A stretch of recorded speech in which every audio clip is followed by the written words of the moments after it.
For today's ngayong video nga mga ka-viewers ay napanood ko nga ang hack na ito na pwede pala nating mabalot ng bubbles ang itlog. Kaya naman nga dali-dali ko nga chinek kung meron pa nga akong tirang barya sa aking shorts. At swerte ko na nga lang mga ka-viewers dahil meron pa nga akong nakitang 10 piso sa aking shorts. Kaya nga dali-dali na nga akong pumunta sa tindahan para makabili na nga tayo ng itlog. Para masimulan natin ang egg bubble. At habang nga ako ay pauwi ay sinalubong nga ako ni Chucho, ang aso naming laging labas ang dila. Akala nga ni Chucho ay para sa kanya ang itlog, pero kahit nga binigay ko na sa kanya ang itlog ay di niya pa rin ito kinain. Isa-isa ko na nga kinuha lahat ng gagamitin natin sa ating hack mga ka-viewers at inuna ko na nga itong sandamakmak na kandila. Kinuha ko na nga din itong posporo sa lamesa. Pagkatapos ay kinuha ko na nga din itong malit naming tongs na nasa kusina. At dahil nga wala nga kaming babasagin na bowl ay itong wine glass na nga lang aking gagamitin. Para mas makita natin na magiging resulta ng ating egg bubble. Sinet up ko nga muna mga ka-viewers itong ating kandila at pagkatapos ko nga itong masindihan ay pinatulo ko nga muna ito upang ating itong may patayo sa lamesa. At nang matansya ko na nga sa aking tansyameter na hindi na nga matutumba itong kandila ay akin na nga itong sinimulang isa lang itong itlog dito sa apoy ng ating kandila. At upang maging successful nga mga ka-viewers ang ating gagawin na hack ay kailangan nga nating makover ng uling ang buong itlog. Kaya naman medyo matagal nga ako inabot bago ko napaitim itong buong itlog. Pero sa wakas nga ay napaitim ko nga ito. Kaya naman nga pupunta na tayo sa exciting part at ito na nga ang moment of truth mga ka-viewers. Ito na nga ilulublob ko na yung ating itlog sa tubig. At titingnan nga natin mga ka-viewers kung talaga nga bang mababalot ng bula ang itlog kapag ito yung ating inulublob sa tubig. At yun nga mga ka-viewers, successful nga ang hack natin. Ang galing mga ka-viewers, nabalot nga siya ng bubbles. So, ayun o, meron siyang bula.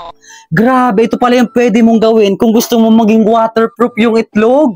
Kailangan mo lang siyang sunugin gamit yung kandila.